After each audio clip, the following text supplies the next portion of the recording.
I'm Roby Brock. Welcome to the program. We are joined by Senator Tom Cotton this morning from Washington, D.C. As always, good to have him with us. Senator, let's begin with the tragedy in Las Vegas, the largest mass shooting in U.S. history, 59 dead, more than 550 injured. This has reignited the gun control debate in America. Do you think that this is the time to be having that conversation? Do you think there are some things that can be changed in terms of gun access? Or do you think that we have all the laws on the books that we need and this is just the price of freedom? Well, Roby, first off, I just want to express my condolences and sympathy for all the loved ones who have lost someone or seen a loved one injured out in Las Vegas. I think this is most appropriately a time of grieving and mourning and remembrance. On the policy front, investigators are still collecting all the facts. So the Las Vegas police, the Clark County sheriffs, the FBI, and I think we need to wait until we gather all the facts about exactly what happened, the kinds of weapons that the shooter used, what motivated him to do this, before we jump to any conclusions. There'll be a time to debate that once we have a fully informed factual basis, which right now we simply do not have. Well, even outside of the context of this shooting, there have been other high-profile shootings over the last, several months, several years. It seems to never ignite the debate in Congress that leads to a vote on changing anything, and there seems to be frustration from people on that. In terms of mental health background checks, in terms of closing loopholes at gun shows, things that some people describe as common sense, is that not something that you could see Congress taking up, regardless of what the motivation was in this Las Vegas shooting? Roby, I think what some people in Washington call common sense gun control sounds to a lot of Arkansans like uninformed efforts to put the federal government even more deeply into the Second Amendment.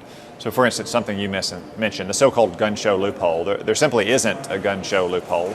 Any federally licensed firearm dealer at a gun show has to conduct a background check, just as he would if he was in his store.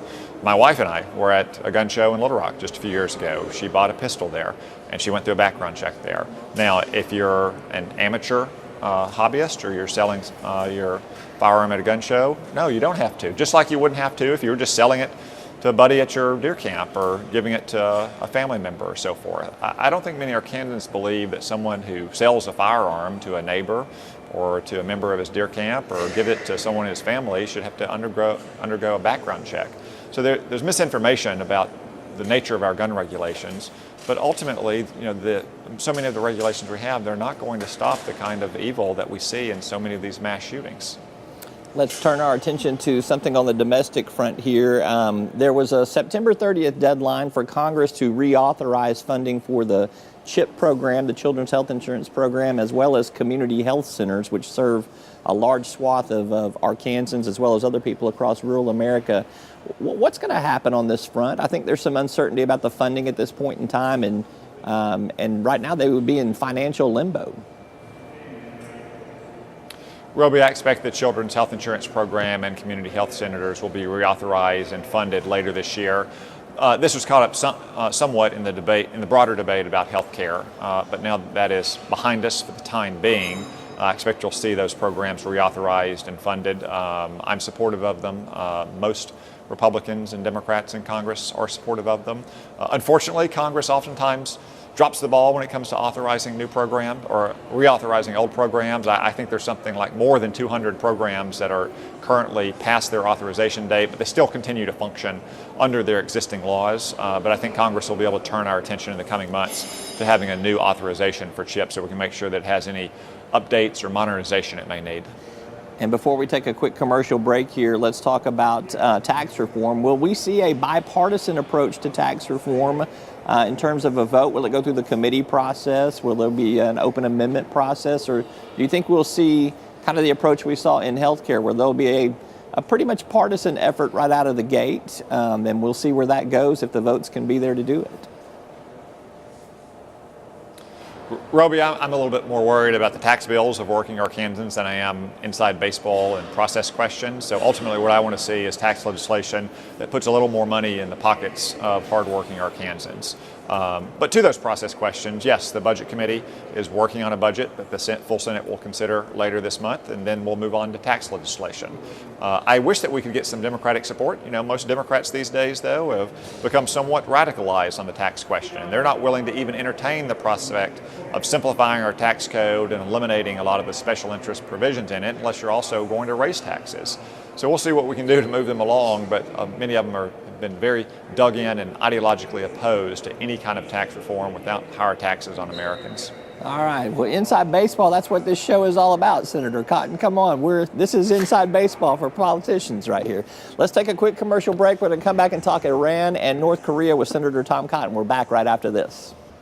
And welcome back to the program. I am with Senator Tom Cotton. Senator, let's talk about Iran. You gave a speech to the Council on Foreign Relations on Tuesday night talking about your support for decertifying the Iran deal, replace it with something stronger. I guess my question to you is, do you still think diplomacy will work with Iran, or are we just delaying the inevitable that there will have to be some sort of military action, some sort of military intervention to get that situation to a satisfaction point for you and for others in Congress? Roby, first, I think it's important to start with first things. Iran is an outlaw regime. It's the most anti-American regime in the world. It's got the blood of hundreds and hundreds of American soldiers on its hands from Iraq. The problem with Iran is not the nature of the weapons it seeks, but the nature of its regime. Diplomacy can work with a nation like Iran, but it has to be coercive diplomacy, and that's where President Obama really dropped the ball. He made it clear from the very beginning that he would not take military action, no matter what he said. He outlined the two options that we faced in his mind as complete capitulation to Iran, which we did, or forcible regime change with 150,000 heavy mechanized troops followed by 10 years of occupation, as we saw in Iraq. Those are not the only choices we have. In fact, we've seen this with Iran. If you recall, in 1987 and 1988, Iran was mining the Persian Gulf. We reflagged oil tankers, and when Iran continued to do it, we blew up half their navy and several of their oil platforms. And guess what? That war ended pretty quickly afterwards. So if we are forced to take action, make no mistake, we can totally destroy Iran's nuclear capabilities. They know that. They need to know that we're willing to do that. And if they do, then I do hope that coercive diplomacy can get a better deal for the United States and that we can block Iran's path to a bomb once and for all. Do you think that this coercive diplomacy, as you call it, and you said in your speech to the Council, if forced to take action, the United States has the ability to totally destroy Iran's nuclear infrastructure, and if they choose to rebuild it, we could destroy it again until they get the picture. Would that be a solo effort? Do you think there would be support within the Middle East from some of our allies, support among Europe for that type of approach? Absolutely, Roby. Israel and our Arab allies in the Middle East view Iran as the number one threat. Because remember, Iran is not just a nation state, it is a radical revolutionary movement. It supports terrorists and militias in Iraq and Lebanon and Syria and Yemen and Bahrain and Afghanistan. It is an outlaw regime. So our allies in the Middle East, if anything, want us to take a tougher approach with Iran. Again, I hope it doesn't reach that point, but the Ayatollahs need to know that it will if they don't agree to sit down to a new round of negotiations and to fix all the many problems with the nuclear deal. Because ultimately, that deal doesn't block Iran's path to a bomb, it paves Iran's path in a mere 8 to 13 years, which may seem like a lot of time in some ways, but it's the blink of the eye in the life of a nation. Remember, it's only 12 years after the agreed framework with North Korea in 1994 that they detonated their first nuclear weapon in 2006. And look where we are now with that country. Well, that leads me to my next and last question here. Let's apply this approach to Iran that you're talking about, this coercive diplomacy to North Korea.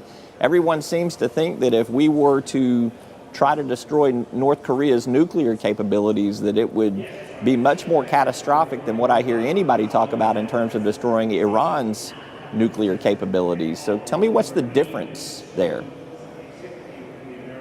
Well, so, Roby, let me just back up and make the point about Iran and North Korea.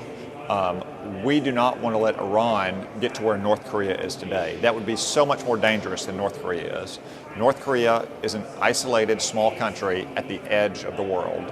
It's surrounded by 4 other nations who are vastly richer and more powerful than it is.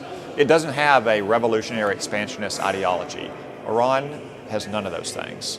Iran does have that revolutionary expansionist ideology across the Middle East and really across the world. Iran is surrounded by other nation states that are peer competitors to it, that would seek nuclear weapons if Iran got them as well. So that's why we need to nip this in the bud in the Middle East now, because what we see in North Korea today is the result of 25 years of kicking the can down the road. And now, because that country has nuclear weapons, because it has a growing missile arsenal, and potentially the capability to marry those two together and strike not just South Korea and Japan, but United States territory in Guam and Hawaii and Alaska and even the mainland of the United States, it makes it much tougher to confront them. I think that we can continue to put more economic pressure on North Korea.